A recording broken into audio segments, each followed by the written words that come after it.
Урматтуу Замирбек Курамаевич, мына эл өкүлдөрүнө, депутаттарга эң көп эл кайрылат, 70-80% бүт адилеттик издегендер, акыйкаттык издегендер, соттон акыйкатты таппагандар, бизге эң көп кайрылган жарандар ошондой.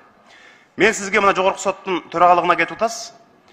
Грузияда бир керемет реформалар болду. Экономикасында, МВДда, күч органдары бүт реформа кылды.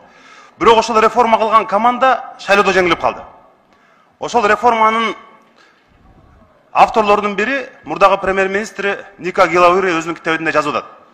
Биз дейт ушундай элдин турмушун оңдодук дейт. Энергетикада бүт күч блогунда реформалар жасадык дейт. Бирок эмне үчүн элдер бизге добуш бербей койду? Таң калдык дейт. Көрсө, ошондой чоң реформалар жасаганыбыз менен биз бир нерсеге көңүл буруп дейт. Биз сотторубузду оңдой коюптурбуз дейт. Соту көз каранды, соту паракор өлкөдө эч бир реформа ишке ашпайт. Мына ушундай чоң жоопкерчиликти алганы баратас. Ошон үчүн мына Кыргызстанда сот тармагына болгон элдин ишеними абдан төмөн эле. Ошону сизди элдин ишенимин көтөрүү миссиясы турат азыр мойнуңузда.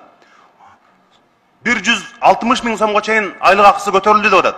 Аны уккан мугалим менен врач байкуш ыйлап атат. Мына ошондой моралдык жоопкерчиликти дагы соттор сезиш керек. Анткени эмне үчүн айлык көтөрүлүп атат? Ошол сот пара албасын, таза иштесин, адилеттүү, акыйкат чечим чыгарсын деген ой менен айлык көтөрүлүп атат. Саясатчылардын көбү адилетсиз камалды.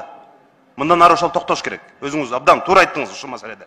Ушул принцибиңиз, ушул позицияңыз жакты. Бирок жанагы кылмыш дүйнөсүнүн өкүлдөрү, ишкерлерди тогон криминалдар, кылмыш дүйнөсүнүн аталыктары, атактуу криминалдардын бардыгы камалат, 1 айдан кийин соттор бошотуп жиберип атат. Ошону дагы сиз эске алышыңыз керек.